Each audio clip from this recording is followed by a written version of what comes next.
Hello, ఇంట్లో ఉన్నాను చెప్పాను కదా రాకేష్, ఎందుకు ఇన్నిసార్లు కాల్ చేస్తున్నావు? ఇదంతా కాదు, ఈవినింగ్ వరకు నేను చెప్పిన నెంబర్ 2 లక్షలు వేయకపోతే నేను న్యూడ్ ఫొటోస్ మీ నాన్నకు పంపుతాను. రాకేష్, ఇది చాలా తప్పు రాకేష్. ఆల్రెడీ నా గోల్డ్ చైన్ కూడా నీకే ఇచ్చాను కదా. ఏయ్, ఇదంతా నాకు సంబంధం లేదు. డబ్బులు రెడీ చేసుకో, బాయ్.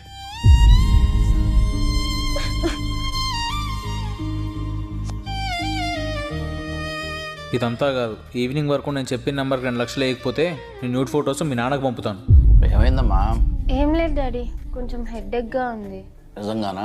హా డాడీ, కొంచెం తలనొప్పిగా ఉంది, పడుకుంటే సెట్ అయిపోతుందిలే.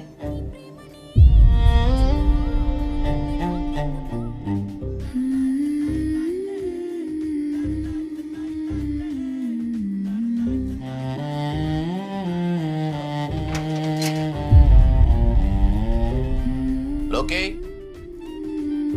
ఇంట్లో నువ్వే దొంగతనం చేస్తున్నావమ్మా? డాడీ, అది నాకు మొత్తం తెలుసమ్మా.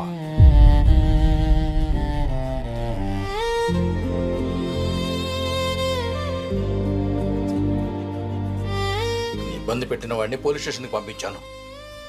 వాడి వల్ల నీకేం ఇబ్బంది రాదు, కానీ నువ్వు వాడితో చేసిన తప్పు తలుచుకుంటేనే నా వల్ల కావట్లేదమ్మా.